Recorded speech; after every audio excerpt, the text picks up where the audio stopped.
मेरे पास 40 मिनट है। We have been preaching through the book of Philippians, हम फिलिपियों की किताब से प्रचार कर रहे हैं and we have almost finished preaching that और book. हमने लगभग पूरा कर दिया है उस किताब से There's प्रचार करना, only 3 verses left to preach from it, और 3 ही वचन रह गए हैं उससे प्रचार करने के लिए। and that 3 verses speaks 3 times about greeting one another. और वो 3 वचन 3 बार इस बारे में कहता है कि एक दूसरे को अभिनंदन करना है। Yeah, it says greet one another, greet the saints, greet the brothers and sisters. ऐसा लिखा है, संतों को अभिनंदन करो, एक दूसरे को अभिनंदन करो, भाई बहनों को Yeah, अभिनंदन if करो। you're sitting next to someone, greet them. Yeah. और अगर आप किसी के बाजू में Yeah, बैठे हैं तो say, उन्हें "It's so good to अभिनंदन have दे, you." उनसे कहे कि अच्छा है कि आप आज आए हो। Okay, greet one another. एक दूसरे को अभिनंदन दीजिए। Okay.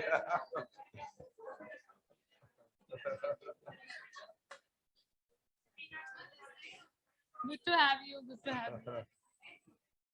Oh God, it begins by greeting. और शुरुआत होती है अभिनंदन के साथ में। Can I just say something in the context of that? इस संदर्भ में क्या मैं आपसे कुछ कह सकता हूँ? You know, one of the biggest ministry, the first ministry of a church is greeting. आपको पता है कलीसिया का जो पहला सेवकाई है वो अभिनंदन करना है। Okay, if someone coming to the church and if there is someone to greet and welcome, और that's the first one. कोई कलीसिया में आता है और कोई है अगर उन्हें स्वागत करने के लिए, उन्हें can I अभिनंदन करने के can I लिए तो just शुरुआत encourage- वहां से होती है। Is there anyone who wants to give yourself to greet people as they come? तो इस तरह से भेंट करना या अभिनंदन करने के लिए अगर कोई अपने आप को देना चाहता है तो मैं आपसे पूछना चाहता हूँ। You know, I feel very encouraged when someone greets me at the door. और दरवाजे पर कोई जब मुझसे मिलता है, मुझे अभिनंदन देता है तो मुझे बहुत अच्छा It's so महसूस good होता to है। have you this morning. और जब कहता है बहुत अच्छा लगा कि आप आए हमारे You know, बीच God में has सुबह, got something in store for you this morning. और परमेश्वर ने आपके लिए कुछ रखा है So सुबह। if anyone feels, okay, I want to come Sunday after Sunday, or maybe once a month, I want to be there in the greeting team or welcoming team. और अगर कोई कहता है कि मैं महीने में एक बार या हर रविवार में वेलकमिंग टीम का जो स्वागत करने वाली टीम है उसका भाग बनना चाहता हूं, तो आप फ्रैंको को बताएं। We had one man called Claude in our church. एक पुरुष थे, उनका नाम क्लॉड था, वो हमारे कलीसिया में थे। He has been part of our church for almost 40 years. करीबन 40 वर्ष के लिए वो हमारे कलीसिया के भाग थे। Actually, every Sunday he was there to welcome people. और मैं आपको बताऊं, हर रविवार वो उपस्थित होते थे लोगों को स्वागत करने के When we लिए। get to heaven, he'll be there to welcome you as और well. जब हम स्वर्ग में जाएंगे वहां भी वो हमारा स्वागत करने के It's लिए होंगे। one of the precious ministries in the church. और ये बहुत ही मूल्यवान ऐसी सेवकाई है कलीसिया And I में। want some of you to give yourself. और मैं चाहता हूँ कि आप में से कुछ लोग I इसके don't लिए want to अपने go आप to को a दे church दें। where there is nobody to welcome me. मैं ऐसे कलीसिया में नहीं जाना चाहता हूँ जहाँ मुझे स्वीकारने के लिए या मेरा स्वागत करने के लिए कोई मौजूद नहीं Especially होगा। if I'm new to a church, I don't want to. Oh, where do I go? Up, go down. Where I to go?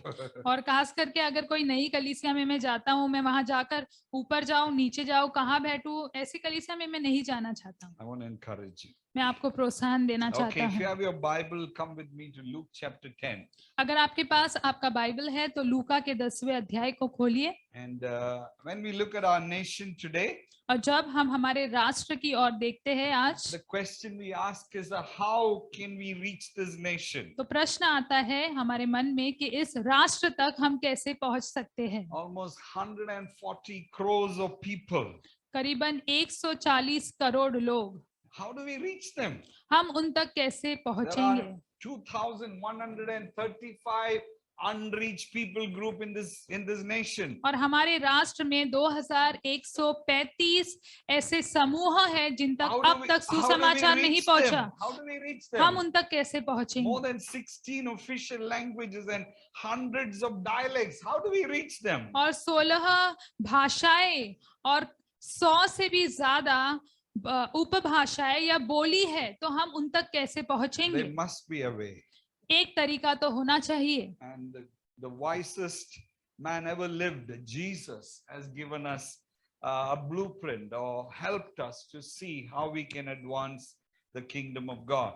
और सबसे बुद्धिमान व्यक्ति जो जिया वो है यीशु मसीह, और उसने हमें तरीका दिया है कि कैसे हम वहां पहुंच सकते हैं। Okay, so let us see how Jesus has taught his disciple to extend the kingdom of God, plant churches, increase and multiply. तो आइए हम देखते हैं कि यीशु ने कैसे उनके चेलों को सिखाया कि वो परमेश्वर के राज्य को बढ़ाए और बहुगुणित हो जाए।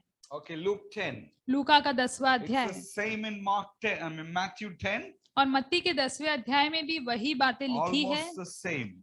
लगभग एक So let's जैसा just ही है। read, तो आइए हम पढ़ें। Okay, I will read and each verse and maybe Deepina can translate. Verse 1, it says, After this, the Lord appointed 72 others and sent them 2 by 2 ahead of him to every town and place where he was about to go. और इन बातों के बाद प्रभु ने 72 और मनुष्य नियुक्त किए और जिस जिस नगर और जगह वह आप जाने पर था वहां उन्हें दो दो करके अपने आगे भेजा। He told them, the harvest is plentiful, but the workers are few. Ask the Lord of the harvest, therefore, to send out workers into the harvest field. और उसने उनसे कहा, पके खेत बहुत है परंतु मजदूर थोड़े हैं, इसलिए खेत के स्वामी से विनती करो कि वह अपने खेत काटने को मजदूर भेजे। Sending you out like lambs among wolves. Do not take a purse or a bag or sandals. Do not greet anyone on the road. वचन 3 और 4, जाओ देखो मैं तुम्हें भेड़ों की नाई भेड़ियों के बीच में भेजता हूँ, इसलिए न बटुआ न झोली न जूते लो और न मार्ग में किसी को नमस्कार करो। When you enter a house, first say peace to this house, and if someone who promotes peace is there, your peace will rest on him. If not, it will return to you. जिस किसी घर में जाओ पहले कहो कि इस घर पर कल्याण हो, यदि वहां कोई कल्याण के योग्य होगा तो तुम्हारा कल्याण उस पर ठहरेगा, नहीं तो तुम्हारे पास लौट आएगा। Stay there eating and drinking, whatever they give you, for the worker deserves his wages. Do not move around from house to house. उसी घर में रहो और जो कुछ उनसे मिले वही खाओ पियो, क्योंकि मजदूर को अपनी मजदूरी मिलनी चाहिए, घर घर न फिरना। Was said, when you enter a town and are welcome, eat what is offered to you, heal the sick who are there, and tell them the kingdom of God has come near you. वहां के बीमारों को चंगा करो और उनसे कहो कि परमेश्वर का राज्य तुम्हारे निकट आ पहुंचा है। Verse 16, it says, whoever listens to you, I'm just jumping a few verses. Verse 16, whoever listens to you, listens to me. Whoever rejects you, rejects me. And whoever rejects me, rejects him who sent me. और फिर वचन 16 देख रहे हैं, जो तुम्हारी सुनता है वही मेरी सुनता है, और जो तुम्हें तुच्छ जानता है वह मुझे तुच्छ जानता है, और जो मुझे तुच्छ जानता है वह मेरे भेजने वाले को तुच्छ जानता है। Verse 17, the 72 returned with joy and said, Lord, even the demons submit to us in your name. Verse 18, and he replied, I saw Satan fall like lightning from heaven. और वचन 17 और 18, वे 72 आनंद से फिर आकर कहने लगे, हे प्रभु, तेरे नाम से दुष्ट आत्माएं भी हमारे वश में है। उसने उनसे कहा, मैं शैतान को बिजली की नाई स्वर्ग से गिरा हुआ देख रहा था। Verse 19, I've given you authority to trample on snakes and scorpions and to overcome all the power of the enemy. Nothing will harm you. Verse 20, however, do not rejoice that the Spirit submits to you, but rejoice that your names are written in heaven. वचन 19, देखो मैंने तुम्हें सांपों और बिच्छुओं को रौंदने का और शत्रु की सारी सामर्थ पर अधिकार दिया है, और किसी वस्तु से तुम्हें कुछ हानि न होगी। वचन 20, तो अभी इससे आनंदित मत हो कि आत्मा तुम्हें वश में है, तुम्हारे वश में है, परंतु इससे आनंदित हो कि तुम्हारे नाम स्वर्ग पर लिखे गए Father, हैं। we just want to thank you, Lord. पिता धन्यवाद Thank you परमेश्वर, for this word. इस वचन के लिए Teach धन्यवाद। us, we pray. हमें सिखाओ, हम प्रार्थना Teach us करते the हैं, lessons of God. और हमें जो सिखाना है The वो बातें lessons of सिखाओ, advance and fruitfulness, Lord. और बढ़ोतरी और फलवंतता के In शिष्य प्रभु Jesus' name. यीशु के नाम में। Amen. If you look at Matthew 10 and Luke 10, then you see almost 14 different principles of advancing the kingdom. अगर आप मत्ती 10 और लूक 10 को देखेंगे तो आप 14 ऐसे सिद्धांत देखेंगे परमेश्वर को राज्य के बढ़ाने को And लेकर। this morning I want to share a few. और इस सुबह मैं कुछ बांटना चाहता हूँ। What did Jesus do? यीशु ने क्या किया? He had a window period of 3 years on earth. और उनके पास पृथ्वी पर 3 वर्ष थे। His ministry lasted only for 3 years. और उनकी सेविकाई जो थी वो 3 वर्षों के लिए And रही। he was the most successful man. और वह सबसे कामयाब व्यक्ति Because थे। what he did in 3 years is continues for the last क्योंकि 2000 उन्होंने years. 3 वर्षों में जो किया वो 2000 वर्षों के लिए कायम रहा है। So what is the first thing that he did? तो पहली चीज क्या है जो उन्होंने की? It's first thing that he did is that he appointed leaders. और सबसे पहली चीज जो उन्होंने की वो ये थी कि उन्होंने अगुवों को नियुक्त किया। What in the verse 1 of Luke 10, it says it says after this Lord appointed 72 others and sent them. और लूका के 10वें अध्याय का पहले वचन में लिखा है, और इन बातों के बाद प्रभु ने 72 मनुष्य को नियुक्त किया और उन्हें भेज दिया। In Matthew 10 it says he appointed 12 apostles. और मत्ती 10 में लिखा है उसने 12 प्रेरितों को नियुक्त किया And gave them authority. और उन्हें अधिकार दिया। And there was definitely among the 12, one was a misfit. और हाँ, उन 12 में एक जो था वो वहां पर लायक नहीं था। Judas was a wrong one. और यहूदा जो था वो गलत था। And did Jesus didn't Jesus know that he is appointing Judas as well? क्या यीशु को पता था कि वो यहूदा को भी नियुक्त कर रहा है? One day he's going to betray him. और एक दिन वह उसको ठुकराने वाला है। It didn't stop Jesus from appointing him as an apostle. लेकिन इस बात ने यीशु को रोका नहीं उसे प्रेरित के रूप में नियुक्त करने के लिए। And he appointed them and imparted authority to them. और यीशु ने उसे नियुक्त किया, उन्हें नियुक्त किया और उन्हें अधिकार भी दिया। And I suppose he prayed for them and he laid hands on them. और मैं सोचता हूँ यीशु ने उनके लिए प्रार्थना भी की होगी, उन पर हाथ भी रखा होगा। You know, there must have been hundreds of disciples that he had. और उसके हजारों चेले होंगे। Among them he had the 12, then he had the 72. और उनके बीच में ये 12 थे और फिर 72 He was थे। recognizing the gifts in them. और उनके अंदर जो वरदान थे उसे वह पहचान रहा था। And because he knew there is a day coming, there's going to be an increase. There's going to be a 3,000, then there's going to be a 5,000, and it's going to become 10,000. There's going to be growth, and if there is no leadership, things are going to be chaotic. और वह जानता था कि दिन आएगा जब 3,000 होंगे, फिर 5,000 होंगे, फिर 10,000, और अगर अगुवाई स्थापित नहीं होगी तो गड़बड़ी हो जाएगी। And so he appointed leaders. इसलिए उसने अगुवों को नियुक्त किया। You know, today, many people are afraid to appoint leaders. और आज कई लोग हैं अगुवों को नियुक्त करने के लिए डरते हैं, घबराते Says, हैं। will we make mistake? और कहते हैं जब हम गलती करेंगे, Will that appointment get to their mind and they become proud and arrogant? और क्या वो क्योंकि नियुक्त किए गए हैं तो क्या उनमें घमंड आ जाएगा? But Jesus wasn't afraid.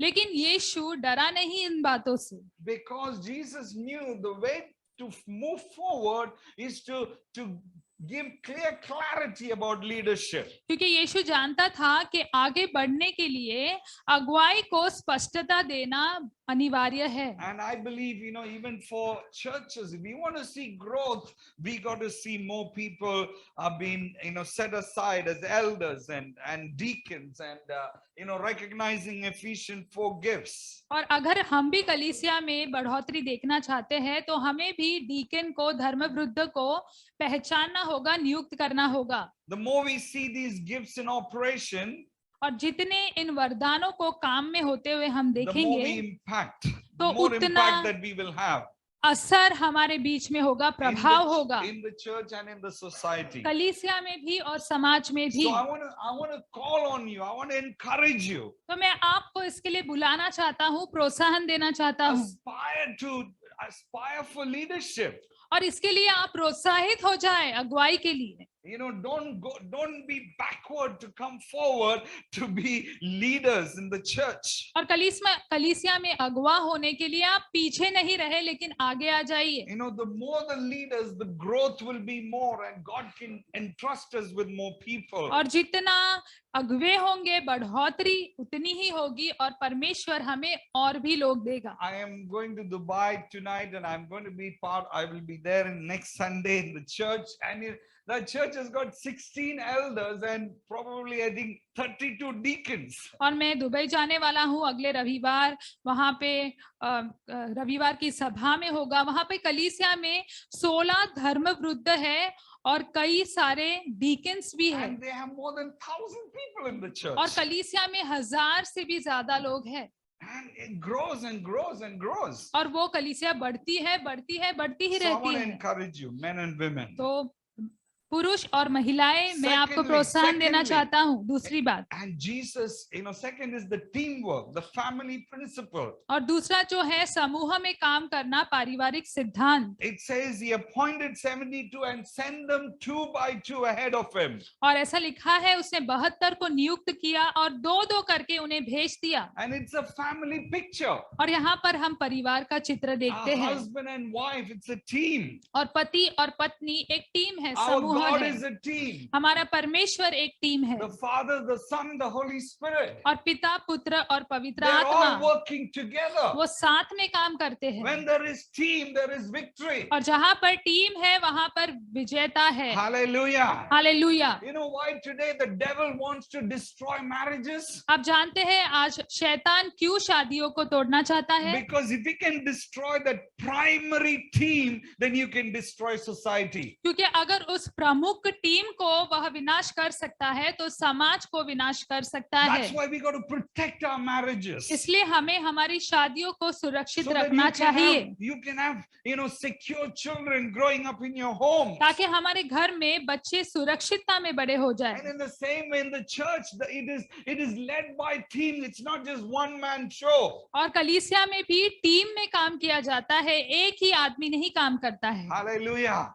I want to say one nation will have, victory as we begin to work as teams. और मैं आपको कहना चाहता हूँ, वन नेशन में विजेता देखी जाएगी जैसे हम टीम में काम करना शुरू करेंगे. And Jesus, everything that he did it in teams. और यीशु ने भी जो सब कुछ किया वो टीम में किया. The beginning of his ministry, he collected people, in the sense he called people to himself.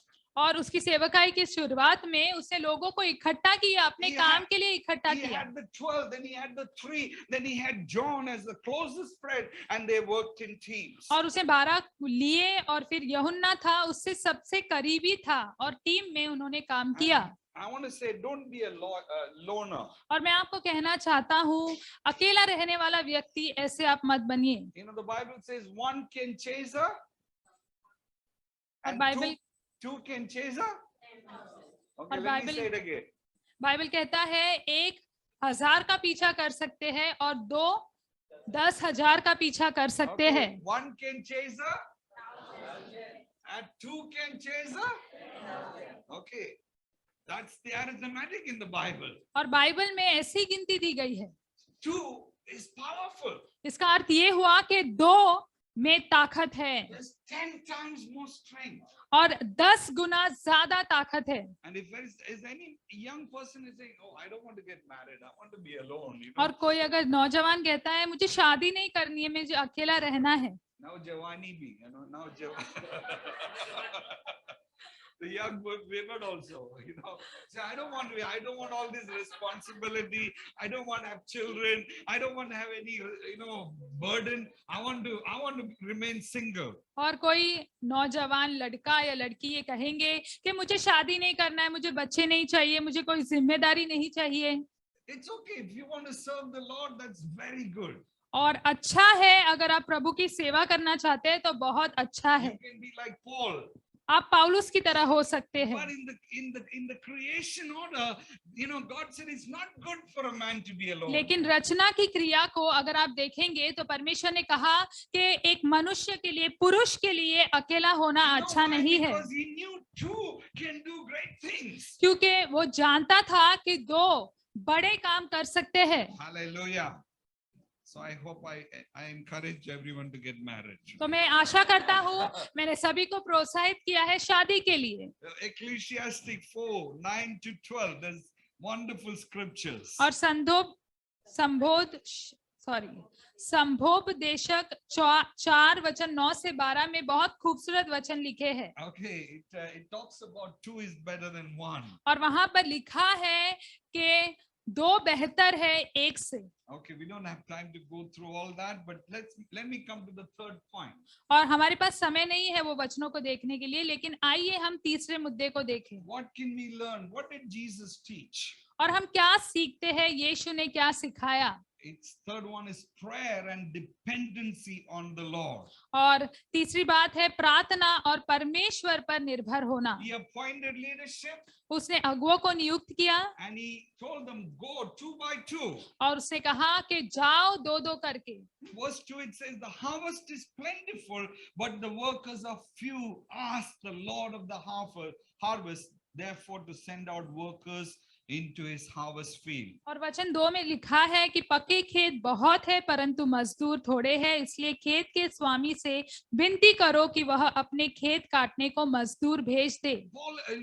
Jesus is saying, pray, ask the Lord of the harvest. और यीशु कह रहा है प्रार्थना करो और खेत के स्वामी से विनती करो। Powerful aspect of church growth and expansion. और कलीसिया की बढ़ोतरी के लिए ये बहुत ही महत्वपूर्ण चीज The more है। you depend on God, the more you see the blessings of God. और जितना आप परमेश्वर पर निर्भर रहेंगे उतना ही आप परमेश्वर की ओर से आशीष देखेंगे। Because he's saying, as you depend on him, you will see the authority and the power that will come to heal the sick and cleanse the lepers, to raise the dead and to see the kingdom of God और advance. जैसे आप उस पर निर्भर रहेंगे तो आप अधिकार पाएंगे कि बीमार चंगाई पाएंगे और मरे हुए जी उठेंगे। वो अभिषेक और अधिकार आप पर आ जाएगा। Hallelujah.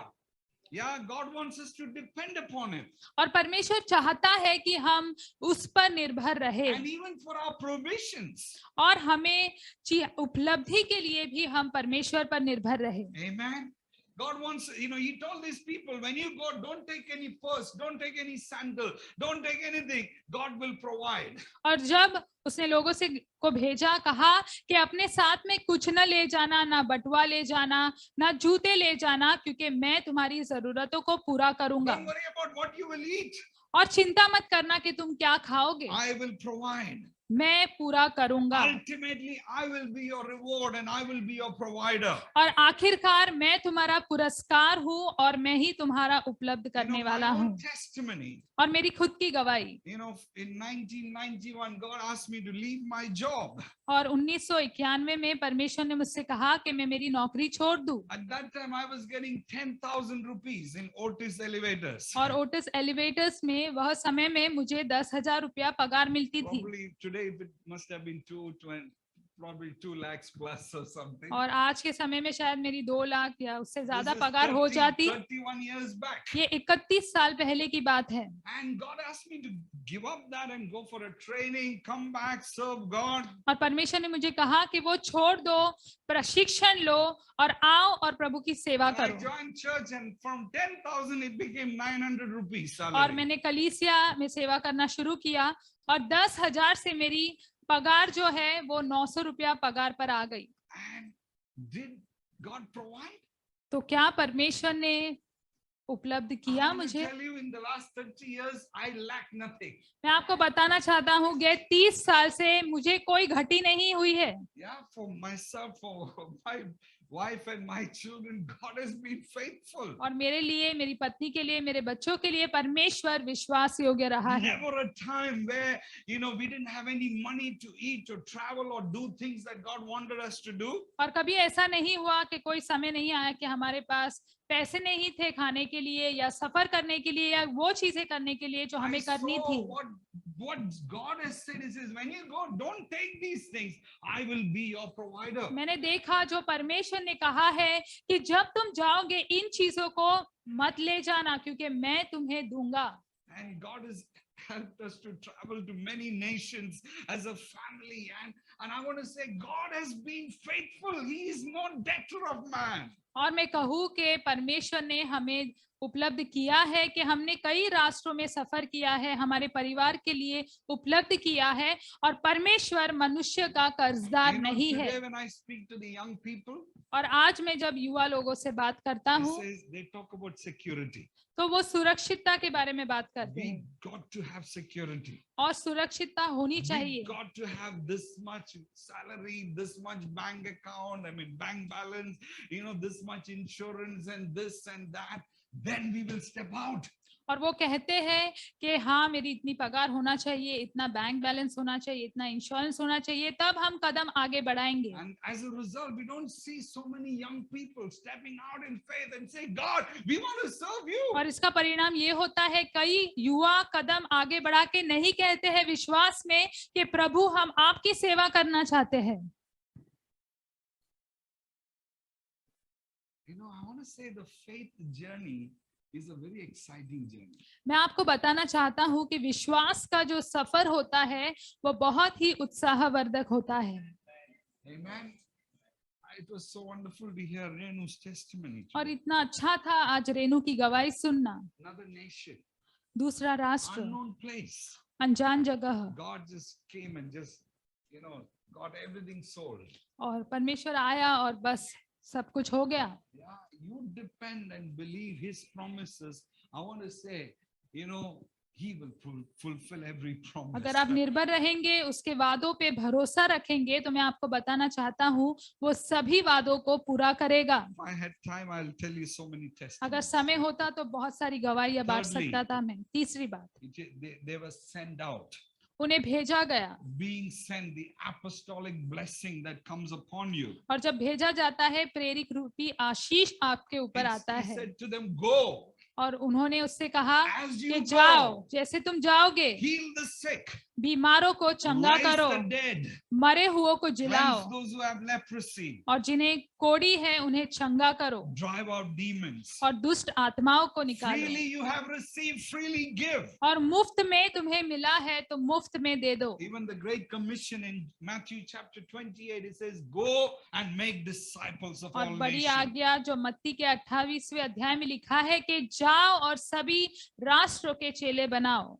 This principle of being sent is a very, very vital principle. और ये भेजे जाने का जो सिद्धांत है बहुत ही महत्वपूर्ण सिद्धांत है। Even Jesus was sent by the Father. और यीशु को भी पिता के द्वारा भेजा गया Galatians था। 4 verse 4, it says, in the fullness of time, the Father sent the Son. और गलीतियों के 4 अध्याय वचन 4 में लिखा है, समय की पूर्णता में पिता ने बेटे को भेज दिया। Okay, there's a time to be sent. तो एक समय है jab भेजा जाता है। And as you depend on that timing, I want to say God will bless us. और जैसे आप वो समय पर निर्भर रहेंगे। Paul got saved in AD 33. और पौलुस का उद्धार हुआ यीशु की मृत्यु के 23वें वर्ष में। And Paul was an amazing man. 33वें वर्ष में, माफ करना। और पौलुस अद्भुत व्यक्ति था। But in AD 47, he was all over the place and he went back to his hometown and he was just being there in Tarsus. लेकिन यीशु की मृत्यु के 47 वर्ष में वो तितर बितर था और अपने रहन स्थान में वो चला गया And था। after 13 years, the Bible says the Barnabas found him and brought him to Antioch. और 13 वर्ष के बाद बाइबल कहती है कि बरनबास ने उसे ढूंढा और अंतातिका में लेकर आया। Acts chapter 13, the Holy Spirit says, set them apart, set apart Barnabas and Saul for the work ahead of them. और प्रेरित के 13वें अध्याय में लिखा है कि बरनबास और शाऊल को भेज दिया जाए उन कामों के लिए जो उनके लिए So रखा the है। next 20 years of Paul's life, or 21 years of Paul's life, was amazing because he was sent by the Spirit, by the church, and he was so fruitful. तो पौलुस के 20 से 21 वर्ष जो थे आगे के बहुत ही फलवंत थे, क्योंकि कलीसिया द्वारा उसे भेजा गया था परमेश्वर के कार्य के लिए। Hallelujah. Wait for you to be sent. तो रुको कि तब आपको भेजा जाए। Amen. And fifthly, पांचवी बात, look for a man of peace. शांति के व्यक्ति की It says, खोज when you कीजिए। enter a house, ऐसा लिखा है जब first say आप घर peace में to this जाए house. तो आप कहे इस घर में If शांति someone who रहे। promotes peace is there, your peace will rest on them. और अगर उस घर में ऐसा कोई है जो शांति रखता है तो आपकी शांति उस पर In a रहेगी। way, God is saying, Jesus is saying, when you go somewhere, when you share the gospel, wait. If the person receives you, you continue sharing the gospel. और एक तरह से यीशु कह रहा है, आप कहीं जाते हैं सुसमाचार बांटने के लिए, अगर वह व्यक्ति आपको स्वीकार करता है, सुसमाचार को स्वीकार करता है, तो आप उससे बातचीत बढ़ाइए और सुसमाचार बांटिए। Don't push the gospel. You got to believe. You got to believe. You got to believe. ऐसे जैसे फ्रैंको बता रहे हैं, वैसे सुसमाचार को ढकलिए मत किसी के ऊपर, आपको विश्वास करना होगा, करना ही होगा, You ऐसे will मत go to कीजिए। hell if you don't believe in Jesus. आप नरक में जाओगे अगर आपने यीशु पे विश्वास नहीं किया, ऐसे मत बोलना। Wait for peace between you and the one whom you are sharing. और आप जिससे बांट रहे हैं उनके और आपके बीच में शांति के लिए आप रुके रहे। If there's a fellowship is built, go ahead, share more and make him a disciple. और अगर संगति होती है आपके और उनके बीच में तो और बढ़ाइए और उन्हें यीशु के चेले बनने में मदद कीजिए। And I believe in a way, God was, Jesus was telling the disciple how to start life groups. और मुझे लगता है एक तरह से यीशु चेलों को बता रहे थे कि घर की सभा कैसी शुरू करनी है। You go to the house. आप किसी के घर जाते हैं, If there is peace, अगर वहां पर शांति है start a life group. तो घर की सभा की शुरुआत करो। Hallelujah. Hallelujah. How many of you want to start life groups? आप में से कितने लोग घर की सभा की शुरुआत करना चाहते हैं? No hands.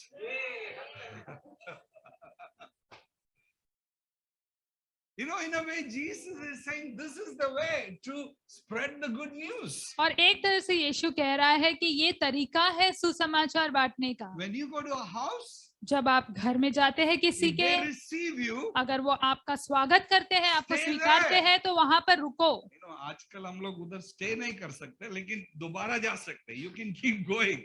You can keep going to that house. हाँ, आप लगातार उनके घर जा सकते हैं, वहां पर रह नहीं सकते हैं। So that the peace would come, the blessing would come, and they will have neighbors. Invite the neighbors, and you start sharing the gospel, and the gospel will spread. ताकि शांति आए और आशीष आए, आस पड़ोस के लोग भी शामिल हो जाएंगे और सुसमाचार फैल जाएगा। And also look for a man of peace in terms of, you can speak the same language. There is common grounds to talk. There are common interests to talk about, so that in all that you can share the gospel and the love of Jesus. और शांति के व्यक्ति को ढूंढिए। उसका कहने का अर्थ ये है कि आप भाषा समझते हो या आपकी संस्कृति एक जैसी हो तो आसानी होती है उनसे सुसमाचार बांटने में। Because that's why Jesus said, go to only the Jews, don't go to the Gentiles. इसलिए यीशु ने कहा केवल यहूदियों के पास में जाना, Because अन्य he जातियों के पास नहीं। In a way, he said, you will have common things to talk about. क्योंकि एक ही बातें होगी, एक जैसी बातें होगी आपके पास करने के लिए। Amen. And I want to say the way the kingdom of God will grow is through house group. It's not just through the Sunday big meetings. और मैं आपको बताना चाहता हूँ परमेश्वर का राज्य जो है वो घर की सभाओं से फैलेगा या बढ़ेगा, संडे मीटिंग से नहीं। I was in Virar last week. और गए हफ्ते में विरार में था। And I preached, and one lady came to me. Her name is Urmila, and he said, I want you all to come and start a meeting in my house. और एक मैंने वहां प्रचार किया, एक महिला है उर्मिला, वो मेरे पास आई, उन्होंने कहा कि मैं चाहती हूँ कि मैं घर में एक सभा शुरू करूं। And I stay in Nalasopara. Will you come? And he was telling Ajay and Vijendra, he said, come and start a meeting in my house. और वो नाला सोपारा में रहती है। उसने कहा अजय और विजेंद्र से, मेरे घर पे आइए और एक सभा की शुरुआत कीजिए।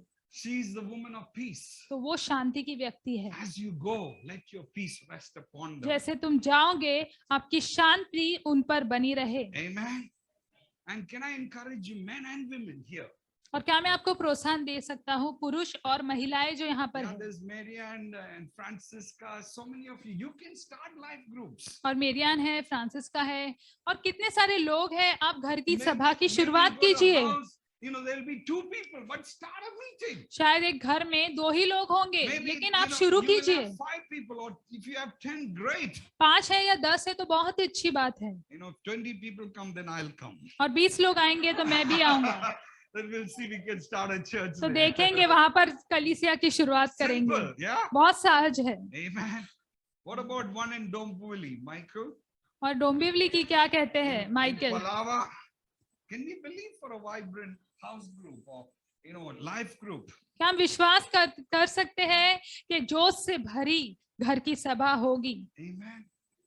Enter a house, let the peace remain.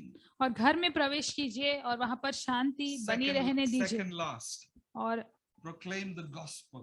सुसमाचार की घोषणा कीजिए। There is something about sharing the gospel, and there is something about proclaiming the gospel. और सुसमाचार बांटना वो एक बात होती है, और सुसमाचार की घोषणा करना वो एक अलग बात होती है। And Jesus said, proclaim the kingdom of God is near you. और यीशु ने कहा कि घोषणा कीजिए कि परमेश्वर का राज्य तो करीब है। You've got to speak about the death, resurrection, and coming of the Holy Spirit. और आपको मृत्यु, पुनरुद्धार और पवित्र आत्मा के आने के बारे में बात करना है। Every opportunity to share and proclaim the gospel. और हर एक मौका ढूंढिए बांटने के लिए और सुसमाचार का प्रचार करने के And लिए। Jesus is saying, not only proclaim, but heal the sick. You know, let every need be met. Pray. Every opportunity to pray for people. और यीशु कहता है हर एक मौका ढूंढिए कि लोगों के लिए प्रार्थना कीजिए। Amen. Proclaim the gospel. सुसमाचार की घोषणा It is कीजिए। through the proclamation of the gospel that Jesus is lifted up and glorified. और सुसमाचार की घोषणा के द्वारा ही यीशु ऊंचा उठाया जाता है और महिमा में होता है। The Bible and proclaim the truth. और कभी-कभी आपको बाइबल को उठाकर सच्चाई बतानी चाहिए That Jesus Christ is Lord. कि यीशु मसीह परमेश्वर है। Amen. Finally, आखिरकार it says the ultimate purpose of our life is to worship Him and enjoy Him forever.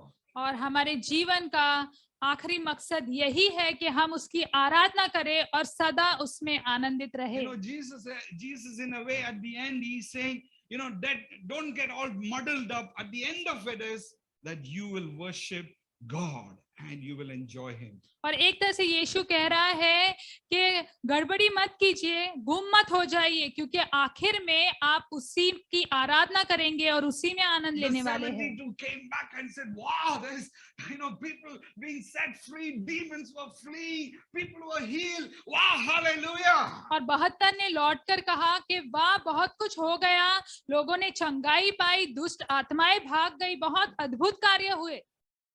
Jesus said, don't rejoice about those things. और यीशु ने कहा इन बातों में आनंदित मत हो। Rejoice that your names are written in the book of life. आनंदित हो जाओ कि तुम्हारा नाम जीवन की पुस्तिका में लिखा गया है। Amen. Don't rejoice. So many people are coming. The church is growing and so many things are happening. But rejoice that you have a relationship with God. और आनंदित मत हो कि इतने लोग आ रहे हैं, चंगाई हो रही है, इतनी बातें हो रही है, लेकिन आनंदित हो जाओ कि तुम्हारा नाम स्वर्ग पर लिखा गया है। The goal is love. और उद्देश्य एक ही है, वो है प्रेम। Jesus is saying, you know, in a way to us, you know, have the right perspective. और एक तरह से यीशु हमसे कह रहा है कि आपका नजरिया सही हो जाए। It's about your relationship with Jesus. और वो यीशु के साथ आपके रिश्ते को लेकर है। If you don't know Jesus, अगर आप यीशु को नहीं if जानते you हैं, have no relationship with Him, अगर यीशु के साथ आपका कोई रिश्ता and if नहीं you है, have no ongoing fellowship with Him, it amounts to nothing. और अगर आपकी लगातार उसके साथ संगति नहीं है, तो वो कुछ भी ना के बराबर है। knowing that your names are written in the book of life. जानना कि जीवन की पुस्तिका में स्वर्ग में आपका नाम Let लिखा me- गया है। Let me ask you, how many of you all know your name is written in the book of life? आप में से कितने लोग जानते हैं कि जीवन की पुस्तिका में आपका नाम लिखा गया है? If you don't know, अगर आप नहीं जानते today your name can be written. तो आज आपका नाम लिखा जा सकता है। You know, so many people come and say, Violet, after the meeting. Okay. You know, a lot of people come and say, you know, I'm a Christian from birth. और कई लोग हैं ऐसा कहते हैं कि मैं जन्म से ही मसीह हूँ। Let me tell you something. मैं आपको कुछ बताना चाहता हूँ, There is no Christian from birth. कोई जन्म से ही ईसाई मसीह नहीं बन जाता Nobody है। can become a Christian by birth. कोई जन्म से मसीह नहीं बन सकता है। God has only children. He doesn't have grandchildren. और परमेश्वर के पास केवल संतान है, पर पोते पोतियां नहीं है। Okay, I got 3 boys. और मेरे 3 बेटे हैं। I don't want to say they are Christians और मैं नहीं बोलना चाहता हूँ कि वो मसीह है, because they are pastors' children. क्योंकि वो पास्टर के बच्चे अरे हैं। हर संडे आगे बढ़ते हैं, वो बहुत गाना गाते हैं, वो क्रिश्चियन है। But I want to say they are Christians because they know Jesus. लेकिन मैं बोलना चाहता हूँ वो इसलिए मसीह है मेरे बच्चे क्योंकि वो यीशु को जानते They हैं। have a relationship with Jesus. उनका यीशु के साथ रिश्ता है Their names are written in the book of life. और जीवन की पुस्तिका में उनका नाम If लिखा your है। name is not written in the book of life, अगर जीवन की पुस्तिका में आपका नाम नहीं लिखा you है can come every Sunday to church. तो आप हर रविवार कलीसिया तो आ सकते You हैं can fill this offering box with all the money that you और have. आपके पास जितने पैसे हैं उसके दान पेटी में भर सकते But at हैं, the end of it, you will reach in hell. लेकिन अंत में आपका विनाश होगा, आप But नरक if में होंगे। your name is written in the book of life, लेकिन अगर जीवन की पुस्तिका में आपका नाम लिखा है your last breath on earth will be the first breath in heaven. तो पृथ्वी पर आपकी आखिरी श्वास जो है वो स्वर्ग में पहली श्वास It होगी। is about knowing Jesus. वो यीशु को जानने के बारे It में is है, about knowing that Jesus died for your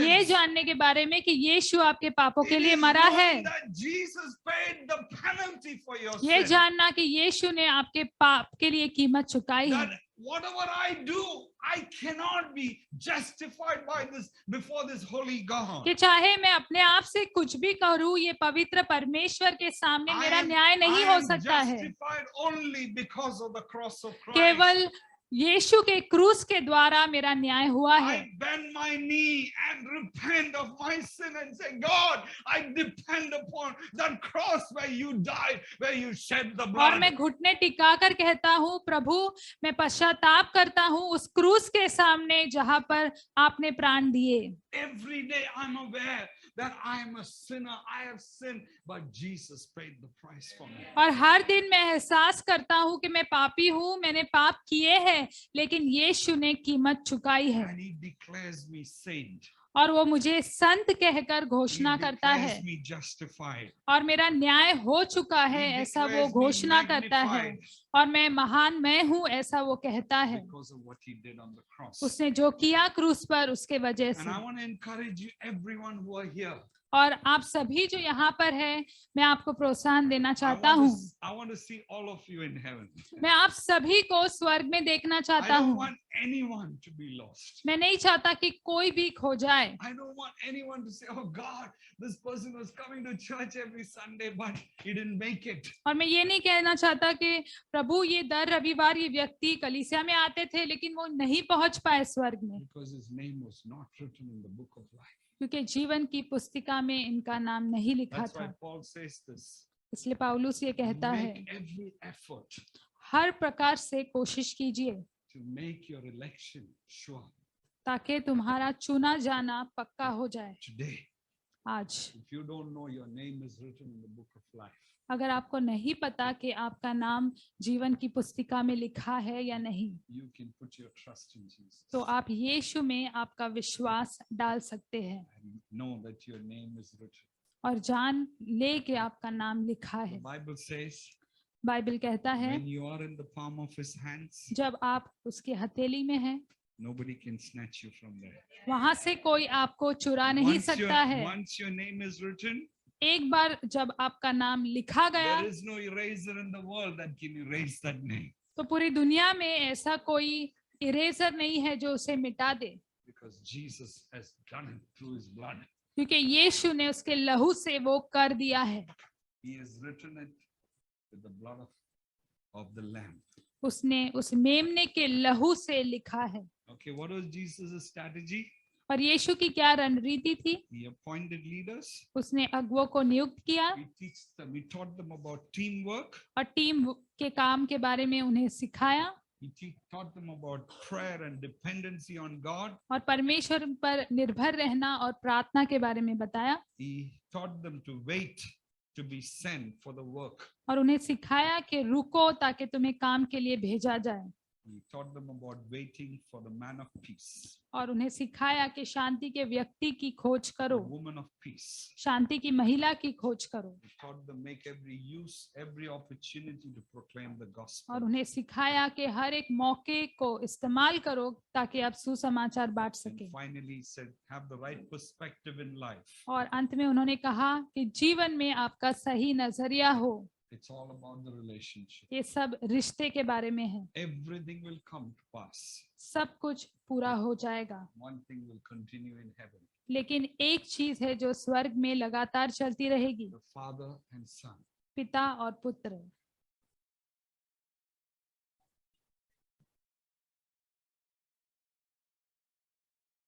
Father and his children पिता और उसके बच्चे enjoy for rest of eternity.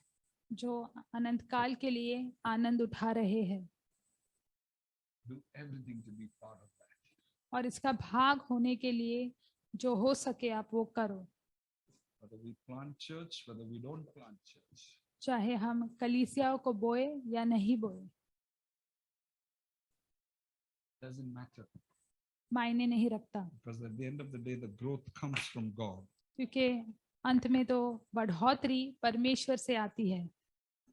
He wants us to have the right perspective. वो चाहता है कि हमारा Let's नजरिया all सही stand. हो जाए। Let's all आइए stand. हम खड़े हो जाएं।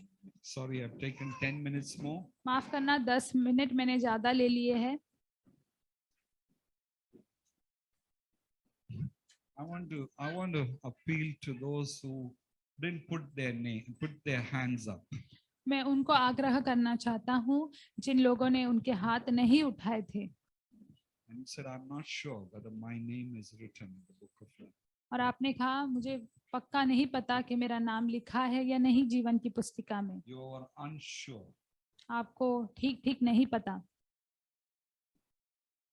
And you want to make sure your name is written in the book of life. और आप सुनिश्चित करना चाहते हैं कि आपका नाम लिखा है। Will you pray with me? तो क्या आप मेरे साथ प्रार्थना If करेंगे? you are that person, अगर आप वह व्यक्ति हैं, Michael, will you do it?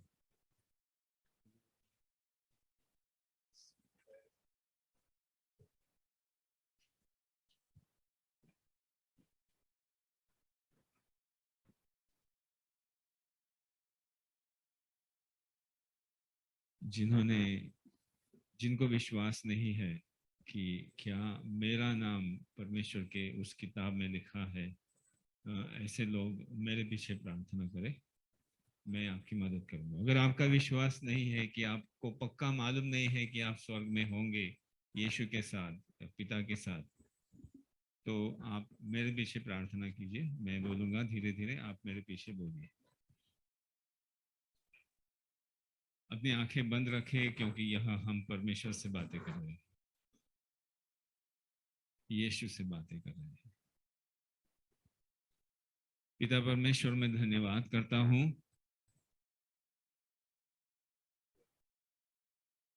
जोर से बोलिए, क्योंकि आप परमेश्वर से बातें कर रहे हैं और उसे सुनने दे। आसपास के लोगों को सुनने दे, लेकिन परमेश्वर को सुनने दे। आप अपने हृदय से बोल रहे हैं, मैं आपको मदद कर रहा हूँ। यह आपके लिए प्रार्थना है, आपके खुद के लिए प्रार्थना है। तो जोर से बोलिए, बिंदास बोलिए, क्योंकि प्रभु उसे कबूल करेगा। परमेश्वर, मैं धन्यवाद करता हूँ कि आपने अपने इकलौते पुत्र यीशु को इस धरती पर भेजा। प्रभु यीशु क्रूस पर मारे गए। उसने मेरे पापों को लेकर वो क्रूस पर मर गए। मैं क्षमा चाहता हूँ। प्रभु यीशु मेरे सभी गुनाहों को, सभी पापों को क्षमा करना। मैं जानता हूँ या जान गया हूँ कि आपने मेरे पाप आपके ऊपर ले लिए हैं। आप मर गए और गाड़े गए, लेकिन तीसरे दिन आप फिर से जीवित हुए और आज आप जीवित हैं। मैं इस बात में विश्वास करता हूं कि आप मेरे पापों को लेकर मर गए और फिर जिंदा हो गए। मैं धन्यवाद करता हूं मेरे पापों को क्षमा करने के लिए। मैं प्रार्थना करता हूं कि आप मेरे जीवन में आओ, मुझे मदद करो ताकि मैं आपके पीछे चलूं। पवित्र आत्मा आओ, अपनी उपस्थिति से मुझे भरो। प्रभु यीशु, मुझे आपका अनुग्रह दो और मुझे आपके साथ चलने के लिए मदद करो। जो बातें बाइबल में लिखी है उसके पीछे चलने के लिए मुझे मदद करो। धन्यवाद प्रभु यीशु। मैं जैसा हूं वैसा मेरा स्वीकार करने के लिए धन्यवाद। आपके पवित्र नाम से मैं प्रार्थना करता हूं। आमीन। आमीन। Thank you, Michael. शुक्रिया Michael. Yeah, if you have made that prayer, अगर आपने वो प्रार्थना की है it's the prayer of commitment to God. तो वो परमेश्वर के साथ वचनबद्धता की एक प्रार्थना है। It says in Romans chapter 10 verse 9, और रोमियो के 10वें अध्याय वचन 9 में it लिखा says है, if you confess with your mouth अगर आप मुंह से कबूली करते that हैं Jesus is Lord कि यीशु परमेश्वर है and believe in your heart और अपने हृदय में that विश्वास he is करते हैं risen from the dead, कि वो मरे हुए में से जी उठा it है, says you will be saved. तो आपका उद्धार It's होगा। not my words, ये मेरे शब्द नहीं है, but it is God's word. लेकिन ये परमेश्वर के शब्द है। With your mouth you confess, अपने मुंह से आप कबूली with your करते हैं, heart you believe. हृदय में विश्वास करते If you हैं। have done that, अगर आपने वो किया है the Bible says you are saved. तो बाइबल कहता है कि आपका Your उद्धार name हुआ is- है, Your name is written. आपका नाम लिखा है। Today angels rejoice if you are done for the first time. अगर आपने वो पहली बार किया है तो आज स्वर्ग दूत आनंद मनाते हैं There's great rejoicing. और बड़ा आनंद होता है। God bless you. प्रभु आपको आशीष दे Let's celebrate this with coffee and snacks. और चाय कॉफी के साथ आइए आनंद मनाएंगे। God bless you. प्रभु